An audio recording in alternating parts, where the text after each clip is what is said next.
பயணம். இரவு மணி 10 கடந்து நின்றது. கோயம்பேடு பேருந்து நிலையம் பரபரப்பாக இருந்தாலும் தனியார் பேருந்துகள் மட்டுமே இயங்கிக் கொண்டிருந்தன. ராஜேஸ்வரி பேருந்துக்காக நின்று கொண்டிருந்தாள். கையில் 2 பைகள். பேருந்து வரும் திசையை நோக்கி பார்த்து கொண்டிருந்தாள். அவளை கடந்து நிறைய பேருந்துகள் சென்று கொண்டிருந்தன. அவள் பதிவு செய்யப்பட்டிருந்த பேருந்து வந்தபாடில்லை.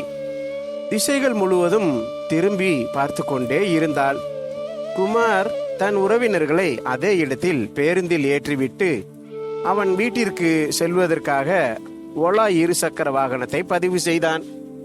எங்கே இருக்கீங்க என்று ஒரு 2 சக்கர வாகன ஓட்டியை கேட்க, ப்ரோ, இன்னும் 10 நிமிடத்துல அந்த இடத்துக்கு வந்துருவேன், நீங்க அங்கேயே இருங்க என்று சொன்னான் வாகன ஓட்டி.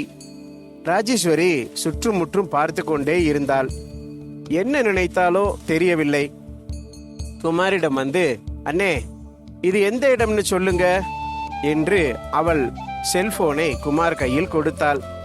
அதை வாங்கிய குமார், சொல்லுங்க என்றபோது எதிர் திசையில் இருந்த ஒரு தனியார் பேருந்து நடத்துனர் பேசினார்.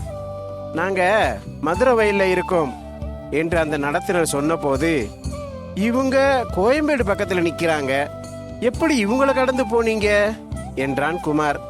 நாங்க என்ன பண்றது, புக் பண்ணவங்க தான் கரெக்டா பஸ் ஏறணும்.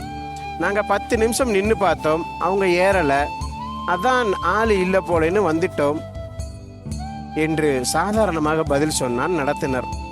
இது தவறு இல்லையா? பொம்பளை பிள்ளைய நடு ரோட்ல விட்டுட்டு போயிருக்கீங்க, இது தப்பு என்று சொன்னபோது அருகில் இருந்த ராஜேஸ்வரி அழுதே விட்டாள். கண்கள் 2 குளமாக கண்ணீர் சிந்தியபடி இருந்தாள். ஒன்னும் வருத்தப்படாதீங்க, நான் உங்களை அழைச்சிட்டு போறேன் என்ற போது, நீங்க பஸ் அங்கே நிப்பாட்டுங்க, நான் இன்னும் கொஞ்ச நேரத்துல அவங்கள கூப்பிட்டு வந்துடுறேன் என்று சொன்னான் குமார். சரி, உங்களுக்காக ரொம்ப நேரம் நிக்க முடியாது, சீக்கிரம் வாங்க என்றான் அந்த நடத்துனர். ஓடும் ஆட்டோவை மறித்து ராஜேஸ்வரியை ஏற்றுக்கொண்டு ஆட்டோவில் விரைந்தான். அவன் புக் செய்திருந்த 2 சக்கர வாகனத்தை பின்னாலே வரச் சொன்னான் குமார். போகும் திசையெல்லாம் திரும்ப திரும்ப போன் செய்து அந்த தனியார் பேருந்தை நிற்கச் சொன்னான். சார், சீக்கிரம் வாங்க, எவ்வளவு நேரம் நிக்கிறது, எல்லா பயணிகளும் திட்டுறாங்க என்று நடத்துனர் சொல்ல, ஹலோ, கொஞ்சம் வெயிட் பண்ணுங்க என்று சொல்லிக்கொண்டே சென்றான் குமார். அந்த பெண்மணிக்கு ஏகப்பட்ட வருத்தம். எப்படியும் பேருந்து பிடித்து விடலாம், கவலைப்பட வேண்டாம் என்று அந்த பெண்ணுக்கு தைரியம் சொல்லிக்கொண்டே வந்தான் குமார். சிறிது நேரத்திற்கெல்லாம் தனியார் பேருந்து நிற்கும் இடத்தில் போய் நின்றது ஆட்டோ. கண்களில் நீர் பெருக, அண்ணா ரொம்ப நன்றி என்று சொல்லிவிட்டு அந்த பேருந்தில் ஏறினாள் ராஜேஸ்வரி. குமார் புக் செய்திருந்த 2 சக்கர வாகனமும் பின்னாலேயே வந்தது. யாரென்றே தெரியாத அந்த பெண்மணியை பஸ்ஸில் ஏற்றிவிட்டு தன் 2 சக்கர வாகனத்தில் ஏறி திரும்பும் போது அவனுக்கு மிகப்பெரிய சந்தோஷம். ராஜேஸ்வரி திரும்ப அழைத்திருந்தாள். அண்ணே, வீட்டுக்கு போயிட்டீங்களா, சாப்பிட்டீங்களா என்று கேட்டாள். சாப்பிட்டேன், நீங்க பத்திரமா போங்க, ஏதாவதுன்னா என்ன கூப்பிடுங்க என்றான் குமார். கண்டிப்பா அண்ணே, இந்த உதவிய நான் எப்பவுமே மறக்க மாட்டேன். யாருன்னே தெரியாத என்ன ஆட்டோவில் அழைச்சி வந்து கரெக்டா ஏத்தி விட்டுட்டீங்க. இந்த சென்னை எப்படி இருக்கும்னு எனக்கு தெரியாது, பயமா இருந்தது. நீங்க கண்ணியமா என்னை கூப்பிட்டு வந்து பஸ் ஏற்றி விட்டீங்க. என் வாழ்நாள் பூராவும் இதை நினைச்சிட்டே இருப்பேன் என்று பேசும்போது அவளுக்கு கண்ணீர் பெருகியது.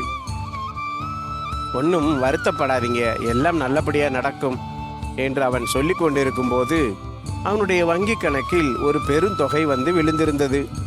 என்ன இது, இவ்வளவு பணம் விழுந்திருக்கிறது என்று ஆச்சரியமும் சந்தோஷமும் கலந்து பணத்தை போட்ட நபருக்கு போன் செய்தான் குமார். சார் வணக்கம், பணம் வந்துருச்சு என்ற போது, ரொம்ப நாளா உங்களுக்கு கொடுக்க நினைச்சிட்டு இருந்தேன், கொடுக்க முடியல, இன்னைக்கு தான் வந்திருக்கு, உங்க வேலையை நீங்க பார்க்கலாம் என்று அந்த நண்பர் சொல்ல, நாம் தெரியாத ஒருவருக்கு செய்யும் உதவி ஏதோ ஒரு வகையில் நமக்கு வந்து நன்மை செய்கிறது என்று நினைத்த குமார், இனிமேலும் நாம் நல்லது மட்டுமே செய்ய வேண்டும் என்று நினைத்து கொண்டு தன் வீட்டிற்குள் நுழைந்தார். நண்பர்களே, தொடர்ந்து இந்த கதையை குறித்த உங்கள் கமெண்ட்டுகளை கீழே பதிவிடுங்கள். தொடர்ந்து இது போன்ற கதைகளை கேட்பதற்கு நம் தமிழ் நம்பர் 1 ஸ்டோரிஸ் சேனலை சப்ஸ்கிரைப் செய்ய மறக்காதீர்கள் நண்பர்களே. வணக்கம்.